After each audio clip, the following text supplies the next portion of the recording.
अफगानिस्तान में मौजूदा हालात को देखते हुए भारत सरकार ने काबुल में स्थित राजदूत रुद्रेंद्र टंडन और उनके भारतीय स्टाफ को वापस बुलाने का फैसला लिया है।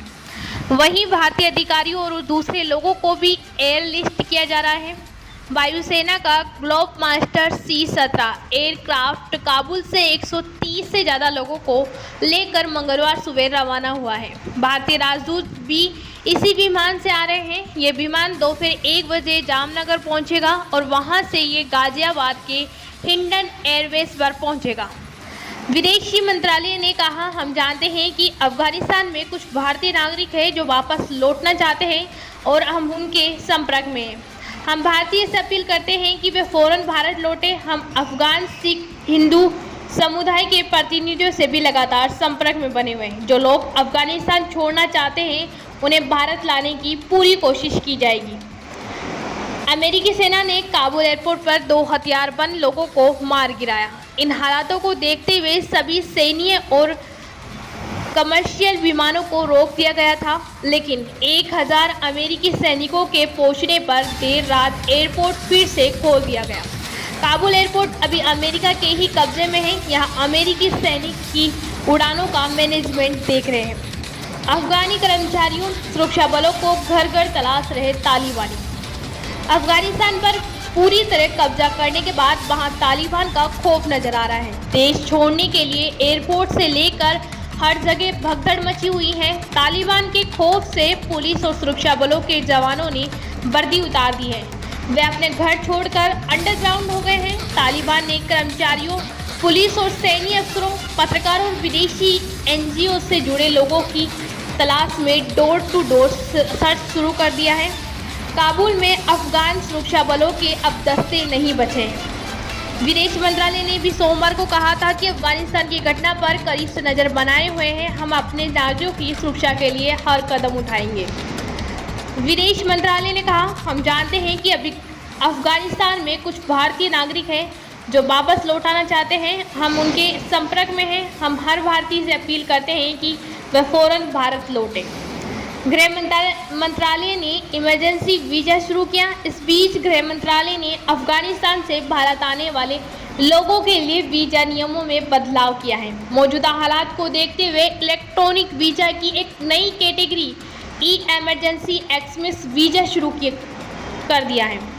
अफगानिस्तान से भारत आने वाले लोगों को जल्द से जल्द वीज़ा मिल सके, इसके लिए ये सुविधा शुरू की है। काबुल एयरपोर्ट फिर से खोला गया। अमेरिकी सैनिकों ने संभाला मोर्चा। काबुल एयरपोर्ट पर सोमवार को अमेरिकी प्लेन से लटक कर भागने के दौरान 7 लोगों की गिरकर मौत हो गई। वहीं अमेरिकी सैनिकों ने काबुल एयरपोर्ट पर 2 हथियारबंद लोगों को मार गिराया। इन हालातों को देखते हुए सभी सैन्य और कमर्शियल विमानों को रोक दिया गया था, लेकिन 1000 अमेरिकी सैनिकों के पहुंचने पर देर रात एयरपोर्ट फिर से खोल दिया गया। फोटो काबुल एयरपोर्ट की है। यहाँ से अमेरिकी एयरफोर्स के विमान से अफगानियों को कतर भेजा गया। करीब 1000 लोगों की क्षमता वाले इस विमान में 640 लोग सवार थे। एयरपोर्ट पर 6000 सैनिक तैनात करेगा अमेरिका।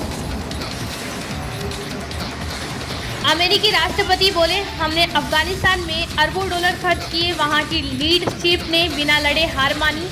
अफगानी कर्मचारियों, सुरक्षा बलों को घर घर तलाश रहे तालिबानी।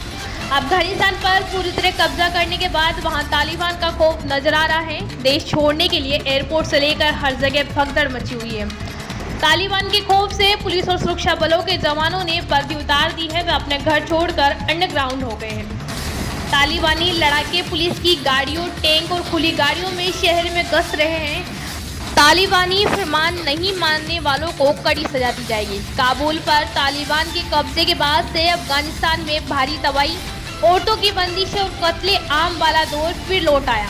तालिबान ने महिलाओं पर पाबंदियां लगानी शुरू कर दी हैं। लड़कियों के पढ़ने लिखने, स्कूल कॉलेज जाने और महिलाओं के दफ्तर जाने पर रोक लगा दी है। बिना पुरुष के घर से निकलने पर पाबंदी लगा दी गई है। औरतों का बुर्का पहनना जरूरी कर दिया गया। तालिबान का फरमान नहीं मानने पर कड़ी सजा भी दी जाएगी। दुनिया की सबसे स्टाइलिश औरतें बुर्का पहनने में मजबूर। अफगानिस्तान की महिलाएं आज़ादी मांग रही हैं और अपना दर्द साझा कर रही हैं। अफगानिस्तान की फैशन फोटोग्राफर फातिमा कहती हैं कि अफगानी महिलाएं दुनिया की सबसे स्टाइलिश औरतों में से मानी जाती हैं, लेकिन तालिबान के लौटने से उन्हें फिर से बुर्के में लौटना पड़ा। 22 साल की आयशा काबुल यूनिवर्सिटी से इंटरनेशनल रिलेशन का कोर्स कर रही हैं। वह कहती हैं, मेरे फाइनल सेमेस्टर पूरा होने में महज 2 महीने ही बाकी रह गए हैं, लेकिन अब शायद मैं कभी ग्रेजुएट नहीं हो पाऊंगी। यूनिवर्सिटी में पढ़ने वाली 26 साल की हबीबा कहती हैं कि तालिबान ने स्कूल कॉलेज बंद करवा दिए हैं, लेकिन बुर्के की दुकानें खोल रखी है। इनमें भी मोटे कपड़े वाले ऐसे बुर्के की मांग सबसे ज़्यादा है जो महिलाओं को पूरी तरह ढक देता हो। मेरी माँ मिन्नतें कर रही हैं कि मैं और मेरी बहन बुर्का पहनना शुरू कर दें। माँ को लगता है कि वह हमें बुर्का पहनाकर तालिबान से बचा लेगी, लेकिन हमारे घर में बुर्का है ही नहीं और ना ही मैं बुर्का खरीदना चाहती हूँ। बुर्का पहनने का मतलब होगा कि मैंने तालिबान की सत्ता को स्वीकार कर लिया है। मैंने उन्हें खुद को कंट्रोल करने का अधिकार दे दिया है। मुझे डर है कि जिन उपलब्धियों के लिए मैंने इतनी मेहनत की वो सब मुझसे छीन ली जाएगी। Bureau report, VTV9 news India.